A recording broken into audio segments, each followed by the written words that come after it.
Eu me lembro até uma vez que minha tia Suzy, se ela estiver vendo aí, ela me perguntou uma vez, antes, quando eu fui pedir demissão, ela perguntou assim, porque a gente tava falando desse medo todo, né, de abandonar o Isso. emprego que você tem. Ela perguntou assim pra mim, pô, Felipe, mas tu não tem medo não de tirar esse certo, assim, que tu tem já, sabe, da tua profissão, que tu estudou publicidade pra acreditar nisso? Tia, eu tenho medo.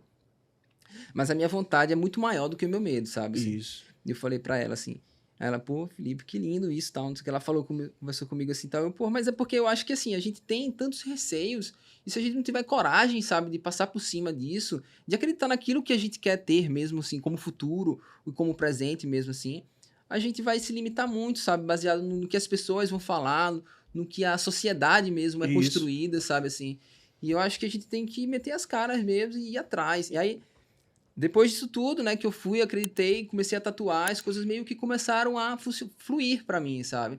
Então eu conversava muito com o Bruno, pô, eu quero ganhar tanto, sabe? É normal a gente falar sobre números, sabe? O quanto Lógico. que a gente quer ganhar no futuro, quanto que a gente quer ganhar. A gente tem curiosidade de saber quanto é que tal pessoa ganha. A gente tem curiosidade de saber Lógico. disso, sabe? E a gente se projetava muito, ó, eu queria ganhar tanto, eu quero ganhar tanto. E a gente tinha metas de ganhar, sei lá, quanto com 40 anos eu quero ganhar 10 mil reais, sabe?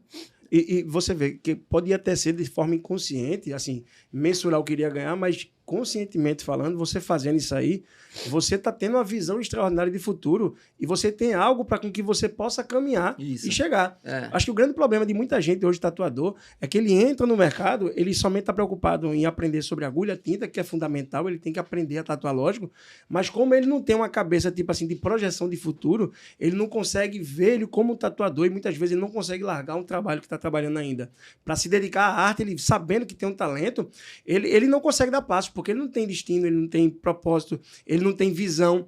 E esse negócio de quanto você quer ganhar, projetar, parece brincadeira, mas eu, particularmente, com a minha esposa mesmo, a gente sempre faz planejamentos todo ano. Quando chega final do ano, eu falo planejamento, o que é que eu quero para 6 meses, para um mês, o que é que eu quero para 5 anos.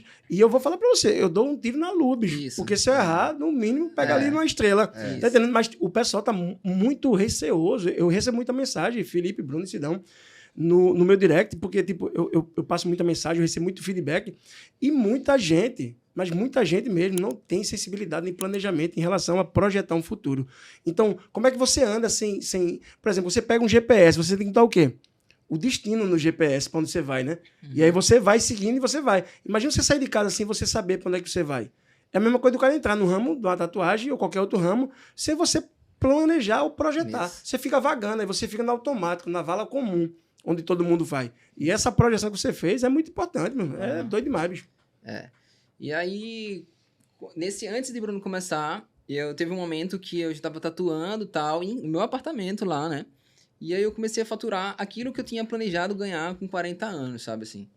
Então eu me lembro que sentei pra ele e falei, pô, Bruno, eu ganhei isso, pô. Ele, pô, sério, velho, sério. E ele lá na salinha, no quartinho da minha mãe. É, porque a gente trabalhava junto. A gente trabalhava no quarto da minha mãe. No quarto da minha mãe, não, na casa da minha mãe, que eu morava com ela lá. Ela tem 2 cômodos. E aí, no nosso quarto da gente, a gente fez um escritóriozinho onde a gente começou o Estúdio Madrid. O Estúdio Madrid começou lá no quarto da gente, que a gente montou uma bancada e ficava eu no computador, ele no outro. E o sonho que a gente tinha era mesmo viver de design, sabe? Porque a gente tinha muitas referências, assim, de fora e eu tinha esse desejo de viver daquilo ali. E aí, quando o Felipe começou, eu disse assim, não, vai-te embora, faz a parada, porque assim... Eu não tinha muito ainda o que perder, porque eu não tinha um filho, não tinha uma filha. Então, uma preocupação a mais, uma bagagem, assim, de uma criança, né? Pra ter que sustentar. E ele já tinha essa responsabilidade. Eu disse, não, vai-te embora. A correria dele já estava mais acelerada, A pressão, né, já estava muito Massa maior, demais. sabe? Aí eu disse, não, vai-te embora. Porque se já tá dando certo, assim, no boca a boca, se tu dá mais energia, as paradas vão fluir. E eu tava focado ali na parada do design, porque eu sei que com constância, com determinação e batendo ali em cima, as coisas vão andar, sabe? Então eu acreditei na parada e fiquei funcionando ali ainda com a parada. E aí ele continuou. Eu me lembro que ele falava várias vezes, ó, tu desenha, e na época, quem fazia mais ilustrações na época do estúdio era eu que fazia mais ilustrações.